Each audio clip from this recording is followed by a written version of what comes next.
Bonjour tout le monde. Attendez une seconde.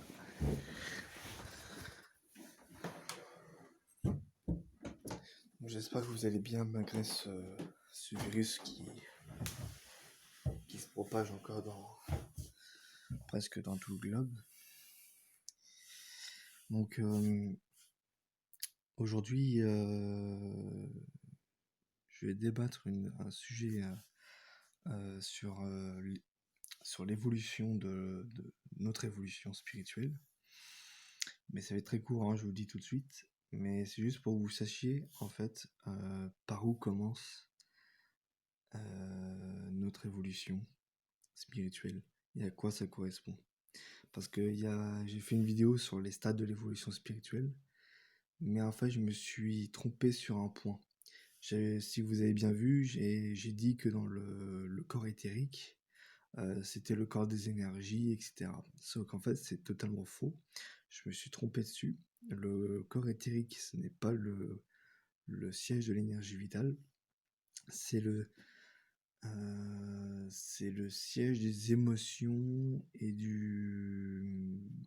de l'énergie éthérique. Voilà, de l'énergie éthérique. Mais ce n'est pas le siège de l'énergie vitale. Bien qu'évidemment, il contient de l'énergie vitale, mais ce n'est pas le siège. Je vais vous dire ça tout de suite.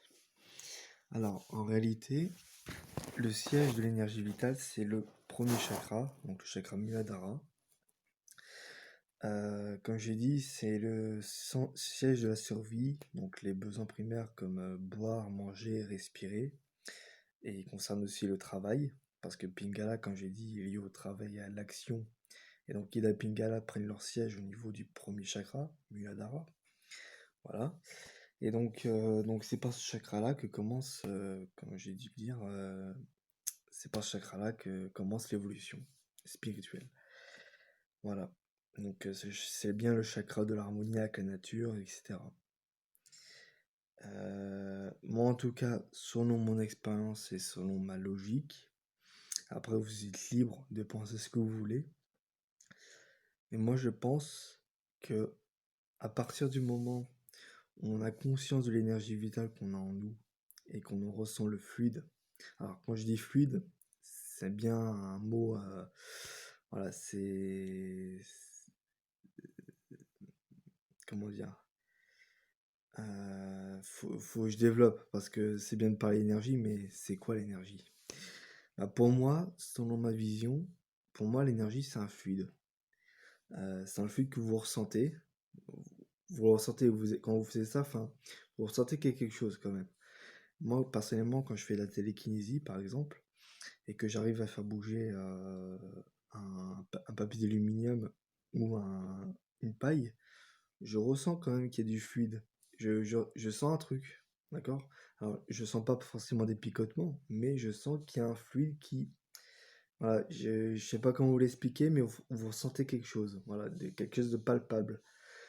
Euh, Enfin, quand je dis palpable, c'est que vous ressentez, hein, parce qu'évidemment, vous sentez pas quelque chose de dur, mais vous ressentez quelque chose. Voilà, donc voilà, donc voilà, je voulais juste vous dire ça parce que évidemment l'énergie vitale, c'est sans l'énergie vitale, il n'y a aucune évolution possible. Parce que pour les autres stades, par exemple pour l'aérokinésie, par exemple, qui est une faculté spirituelle, pour l'exploiter, il faut que votre quatrième chakra soit éveillé. Et donc il faut de l'énergie vitale, évidemment. Et, et qu'est-ce que je voulais dire? Euh,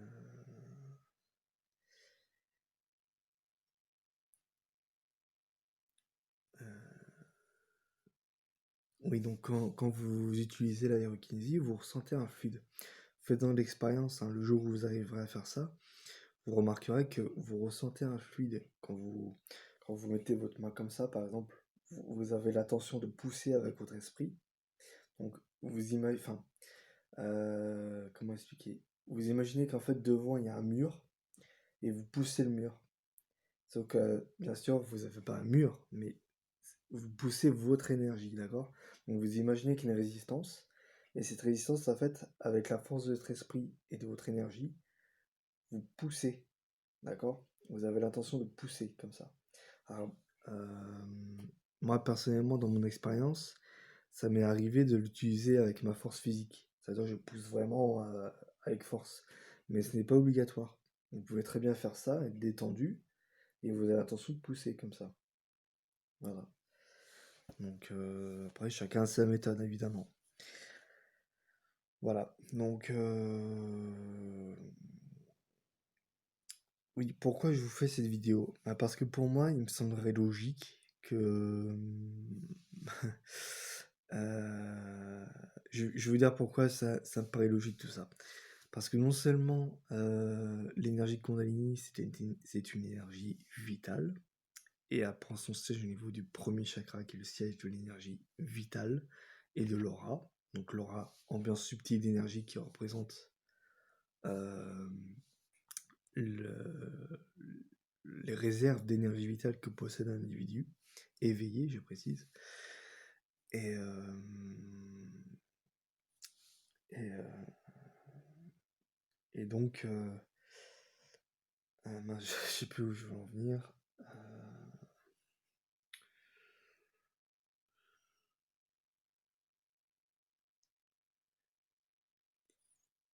Et donc, oui, oui, voilà. Chose qu'il faut que vous sachiez, c'est que j'ai vu dans un livre sur le troisième œil, dans une vidéo, je vous avais dit que quand Kundalini n'était pas éveillé, on n'exploitait pas notre potentiel. Les potentialités, c'est tout ce qui est télékinésie, voir les auras, etc., télépathie. Et ce qui est marrant, c'est que dans mon livre sur le troisième œil, évidemment, il disait que tant que l'énergie Kundalini n'est pas éveillée chez un individu, il n'exploite pas ses pouvoirs supranormaux ou paranormaux, appelez ça comme vous voulez. Donc ça veut dire qu'en gros, tant qu'on n'a pas conscience du potentiel qu'on a en nous et qu'on ne l'exploite pas, ça veut dire que cette énergie est endormie, tout simplement. Donc c'est une question de conscience et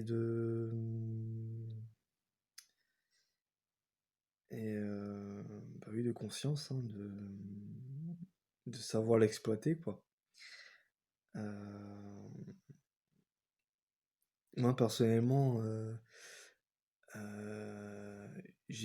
comment dire, euh,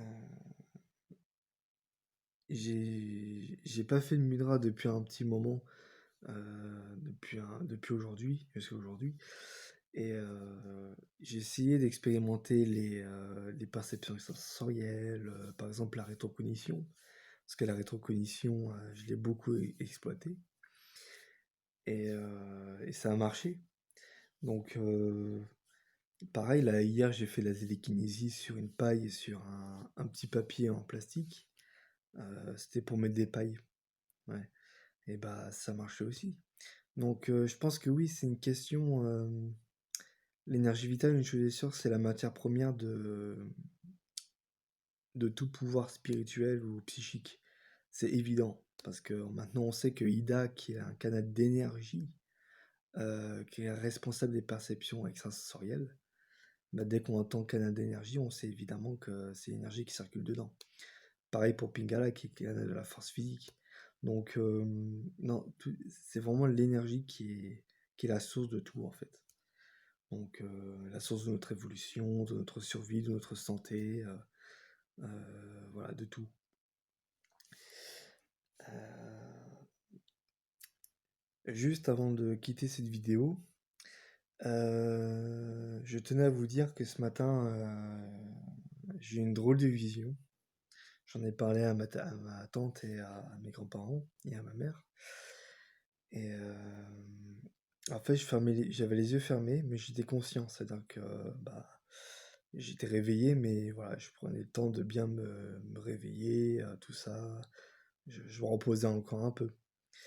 Mais pile à ce moment-là, en fait, j'ai eu un flash.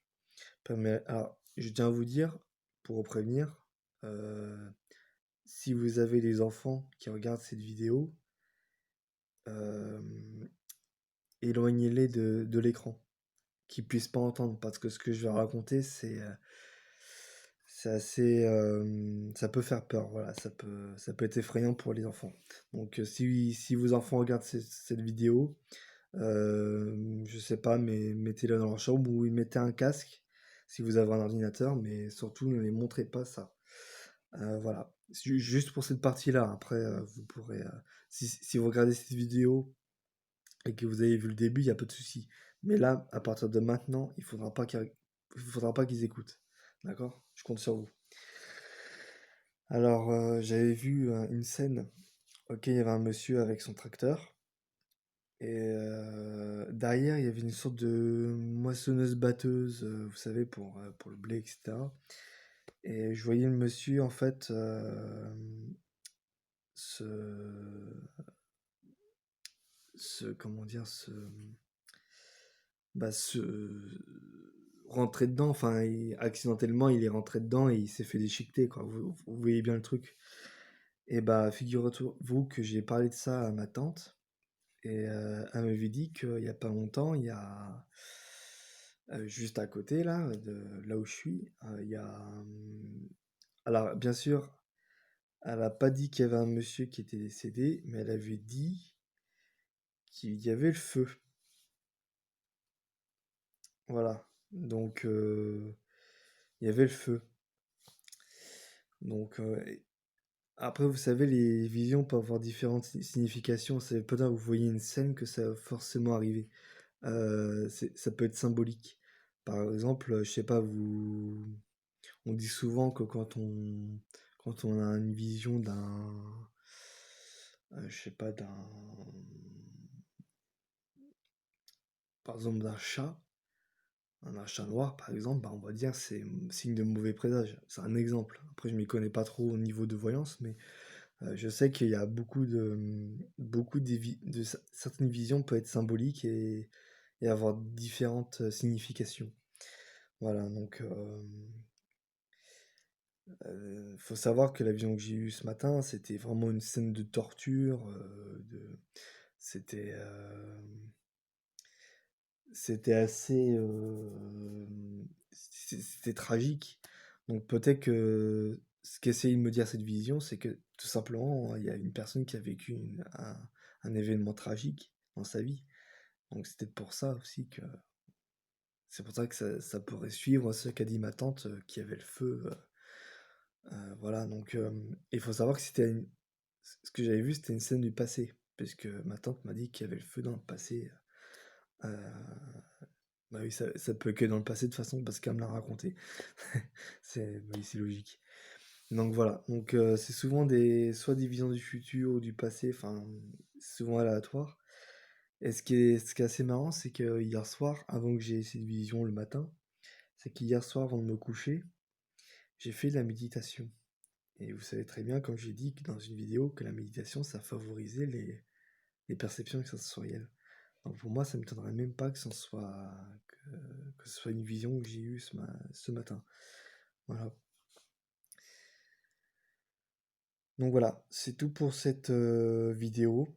Donc évidemment, le sujet, hein, c'était euh, par où commence l'évolution, enfin, quel est le premier stade de l'évolution humaine euh, dans les corps subtils.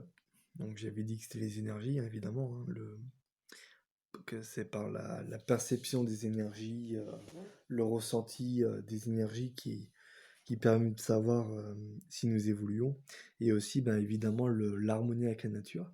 Alors, ce qui est marrant, c'est que ce que j'ai pu remarquer, c'est que ça fait un moment où je suis en harmonie avec la nature, on va dire que j'ai été carrément tout le temps, c'est bon signe, mais ce qui est marrant, c'est que la première fois que comment dire,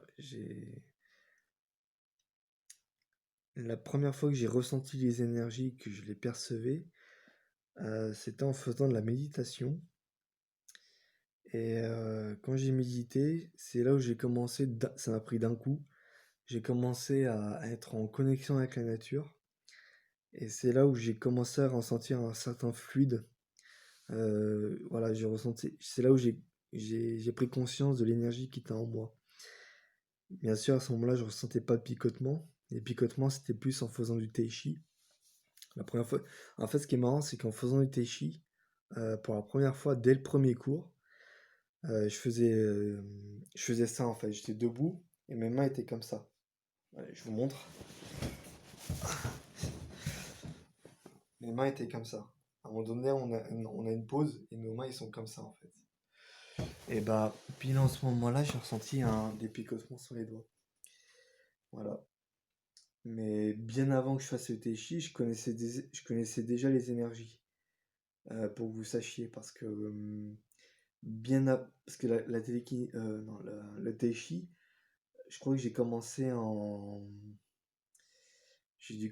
en fin 2013 ou au début 2014, je sais plus. Mais la télékinésie, j'avais découvert bien avant le tai chi. Et il faut savoir que on ne peut pas pratiquer la télékinésie si on n'a pas assez d'énergie vitale en soi. Voilà. Donc, et puis ce qui est assez marrant quand même, c'est que quand j'ai commencé à découvrir les énergies et être en harmonie avec la nature, bah, ce qui est dingue, c'est que ça m'a pas surpris en fait. Euh, ça, je me suis pas dit, oh tiens, c'est marrant, je ressens quelque chose. Non, en fait pour moi c'était tout à fait normal. Et bien sûr j'ai pris conscience qu'il y avait un changement qui s'était opéré en moi, que voilà, j'ai ouvert une porte vers le paranormal et la spiritualité. Mais en aucun cas je me suis interrogé en disant, tiens mais c'est étrange, j'ai conscience de l'énergie mais je vais pas plus loin que ça en fait. Je me pose pas de questions en fait. Vous voyez ce que je veux dire? Donc ça me paraissait pas inhabituel, ça me paraissait normal. Voilà. Alors il faut que vous sachiez que bien avant que je découvre les énergies, ma sœur et moi, on a comment dire, on a dans ce lieu-là, hein, ici là, chez mes grands-parents, enfin moi j'étais le premier. Après c'est moi qui ai demandé à ma sœur si elle voulait bien le faire. Mais j'étais intéressé aux photos paranormaux, pardon. Euh, vous savez, quand vous prenez une photo et qu'il y a un esprit qui apparaît sur la photo, bah, j'étais intrigué par ça. Et voilà, après, je me suis mis avec ma soeur à prendre des photos, etc. Et évidemment, on a eu une photo paranormale avec peut-être mes arrière-grands-parents qui habitaient ici, qui sont décédés ici, qui seraient apparus sur la photo. Alors, moi personnellement, je veux bien y croire que ce soit eux, parce que le visage de l'esprit en question est très visible, même si c'est en arrière-plan, parce que moi, en fait, si vous voulez, j'étais dans la voiture de mon père, et ma soeur, elle prenait devant le capot. Et il faut savoir que là, quand on a vu l'esprit était derrière la fenêtre, mais derrière la voiture carrément, et c'était très très loin. Et on voit nettement quelque chose, on voit un sourire de profil, enfin, il y a quelque chose. Et quand mes parents ont vu ça, ils ont... Ah oui, bien sûr, ils l'ont regardé en privé, quand on était couché, mais moi je les entendais, ma soeur aussi. Et après, ils ont dit, mais en fait, c'est une photo paranormale et tout. Puis ils ont pas arrêté de la regarder en boucle. Donc, non, je pense, et moi je pense, et ma sœur aussi, que cette photo est bien d'origine paranormale. Voilà. Après, malheureusement, je peux pas vous montrer cette photo parce que ancien ordi portable de famille ne fonctionne plus du tout. Et le problème, c'est que cette photo-là, on l'a carrément mis dans cet ordi. Donc, c'est dommage. Enfin, voilà. Euh, donc, voilà. Euh,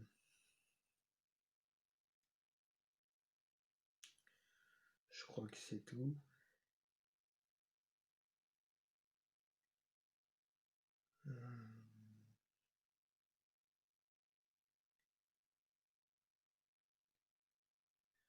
Donc voilà, oui, je crois que j'ai tout dit. Donc c'est tout pour cette vidéo. N'hésitez pas à mettre un like et à mettre dans les commentaires ce que vous en pensez. Et sur ce, je vous dis à très bientôt pour de nouvelles vidéos.